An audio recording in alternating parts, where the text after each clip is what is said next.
Sandra Nougared, représentante de proximité sur le département Haute-Garonne.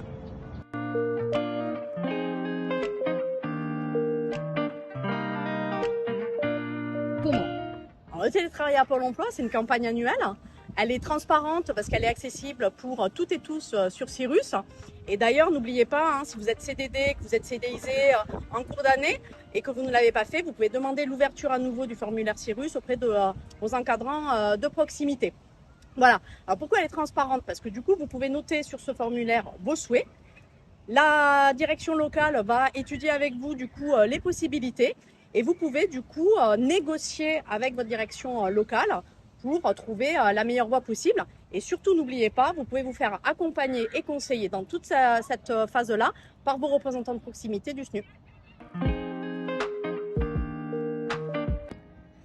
On a connu avec la pandémie un télétravail exacerbé, donc contexte exceptionnel. Et puis on a vu arriver l'accord avec des possibilités d'être 1, 2, 3, voire 4 jours de télétravail par semaine. Et là, on a vu sur la dernière campagne annuelle 2023 que la direction se posait la question et refusait du coup le système des 2 jours fixes par exemple, en ne privilégiant qu'un jour fixe et un jour volant. Et là, on s'est posé la question le SNU de me dire mais qu'est-ce qui se passe donc? Est-ce que c'est lié à France Travail?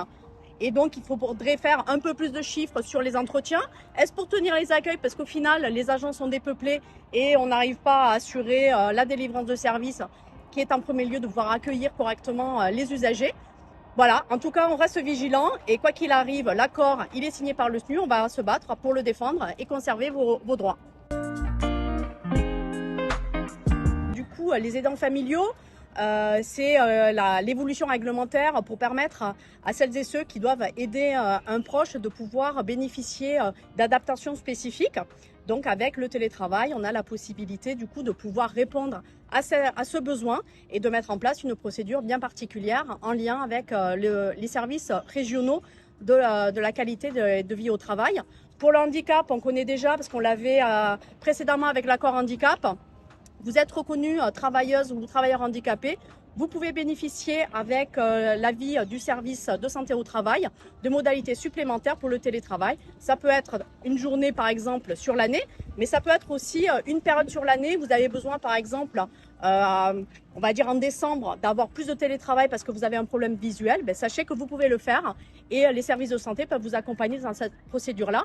Et le SNU, bien entendu, reste avec vous, à vos côtés, avec le CSE qui est là pour veiller à ce que l'accord handicap soit respecté sur tous ces aspects, et notamment le télétravail handicap.